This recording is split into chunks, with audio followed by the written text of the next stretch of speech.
Hey, I love Magic the Gathering, and if you're watching this, I'm sure you do too. It's just always a great time when you're playing Magic, except when you go against that one card. That one card that takes away all your hopes and dreams and leaves you to rot in the sewer. What is this card, you ask? It's whatever you want it to be. And in this case, some mountain. I like goldfishing, but sometimes I get a bit lonely. And there are many options to play Magic the Gathering with other people.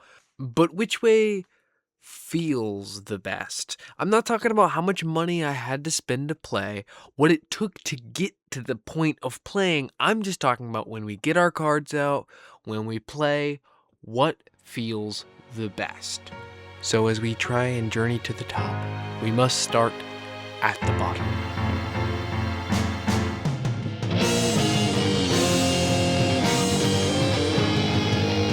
Oh man, I wanted to play Magic.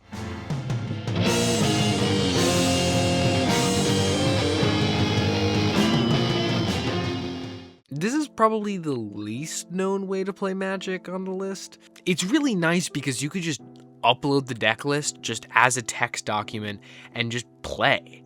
And it's really nice because like zero money needs to be exchanged and you could change the art and there's a ton of customization. But there's one huge problem, and it's that it does nothing itself. It's essentially those playtest your deck things that most deck building sites have, where it's just the cards as pictures, you can shuffle your deck, tap your cards, but it will do none of that for you. It is the least that any system really can do besides just being pictures of cards that you could slide around.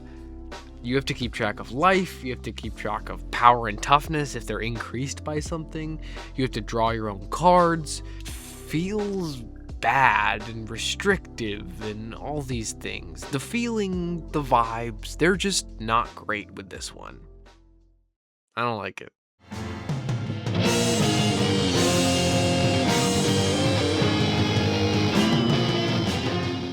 This is the oldest way to play Magic online.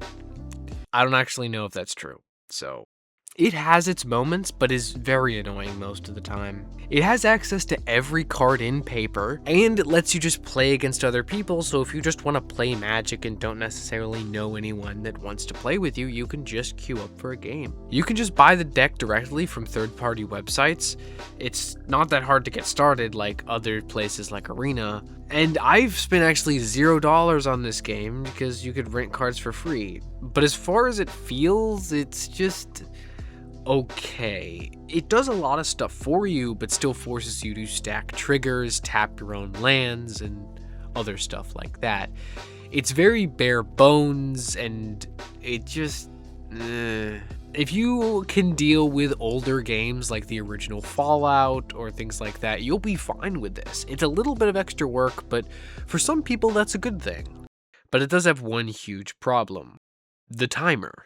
To me, this ruins the whole thing. Most games you'll play on Magic Online are best of 3. 2 games will probably be fine, 25 minutes is pretty generous. But the stress of not waiting, not wasting time, just go, go, go, go, sucks. Especially because there's a lot of easy ways to make mistakes. Playing the wrong land, tapping the wrong land, doing these things in the wrong order, or just messing up entirely. It is something that happens, and it is quite common on Magic Online. If you have to play 3 games, especially the third game will be a crunch, just both players rushing. And this can be similar to how drafts can feel or other tournament events where there's a timer, but usually it's very generous. 50 minutes is very different from 25. Even though you don't have to shuffle your deck or do the other things, there's still plenty of time to get stuff done. It really makes thinking about your plays in a strategy game just feel bad, which sucks because Magic is super complicated and like, come on.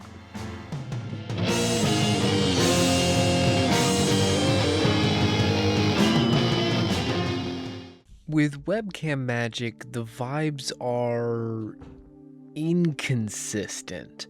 Of course, playing with physical cards is always gonna feel great. I love the feeling of cards in my hand. I love flicking cards. I love shuffling cards. Give me some cards and I'm probably going to be happy. I mean, unless I'm like in an evil dungeon you trap me in, that's probably not going to...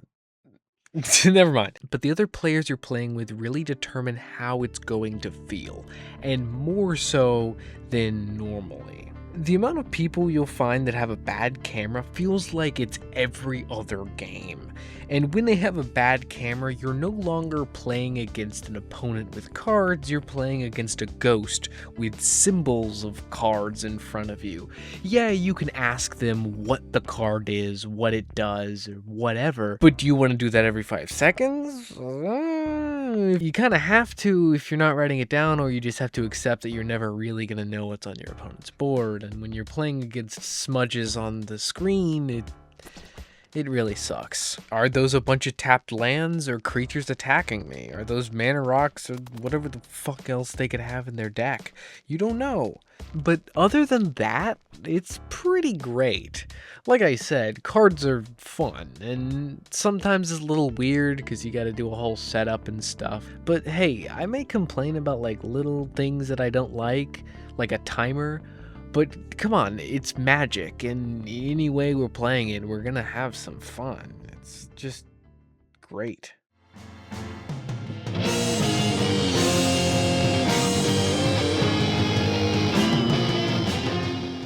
And in second place, it is Arena. This is a good time to mention again that this is not about the money or system you need to actually overcome to start actually playing the game. This is not about the deck that you have to build and slowly craft with all the shitty wild cards you get. This is about the feeling when you're actually playing the game. And Arena feels great. The animations are great, the backgrounds are amazing. One thing about Magic Online, Cockatrice, these other things, is that it's just like on the background, like just a white, colorless little thing, and it just feels bad. But these landscapes and whatever else is the background in these things, it's nice. Here, quick example. Do you prefer this or this?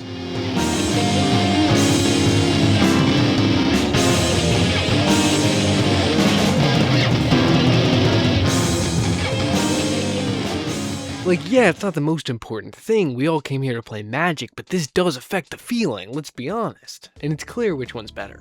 It just feels good to play on Magic Arena. Yeah, it does some stuff for you, and sometimes the auto tap screws you over, but hey, I think this is Magic at its best, besides when you're playing with the physical cards. Speaking of the physical cards...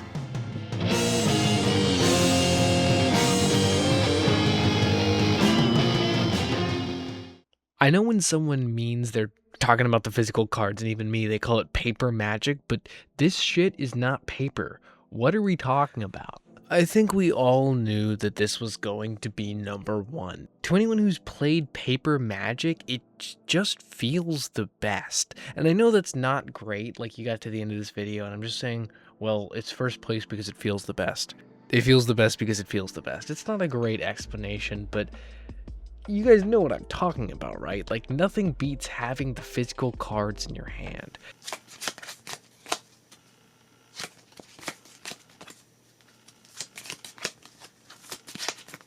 Maybe it's the tangibility, maybe it's because they might actually be worth something, or maybe it's because of the control you have when it's in your hand. I don't know. But something about this just hits different. Sun instantly fills people with joy.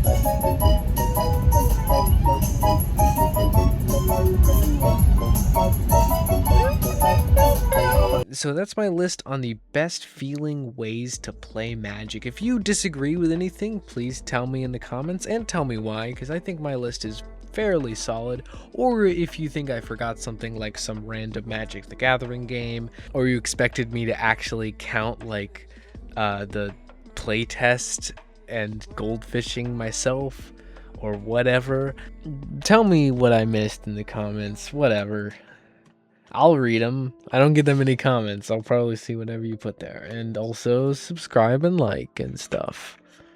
I'm going to take a sip of water.